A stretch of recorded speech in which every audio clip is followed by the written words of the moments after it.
What's Labor's position on these developments overnight? Well, I think really, morning, Peter, and thanks for having me on your show. I should begin. But look, these are, significant developments overnight. I think the government's been out patting itself on the back over the last couple of days, saying everything's all fine and good, and they've, managed to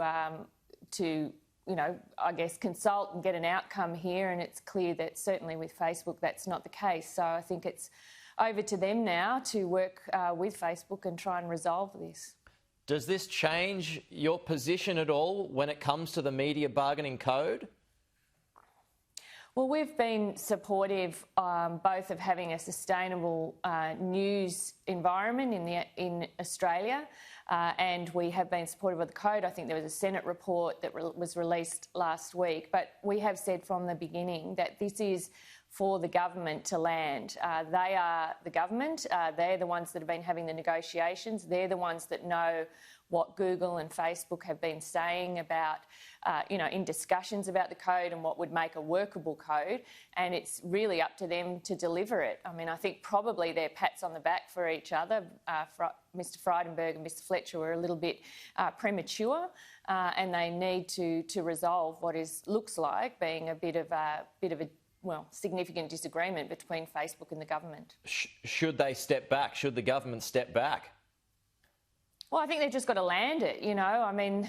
But what does that mean? Does that mean stepping back?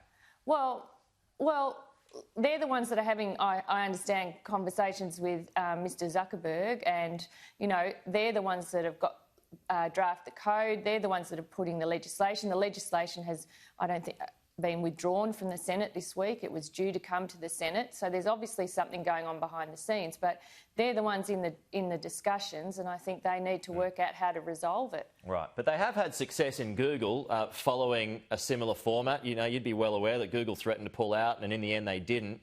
Maybe, this is a bluff that the government just needs to call here.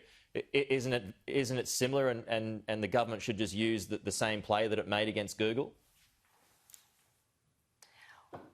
Look, it certainly appears that Google are reaching agreements across the media landscape, and that's welcome. I think that the government needs to resolve whatever they can with Facebook, or if they can't, be upfront with the Australian community about what that means. I mean, I understand they said they're going to do a press conference later today, and maybe they'll have more to advise us all on how, what developments have happened overnight and what their process is and what they're mapping out on the way forward. Okay.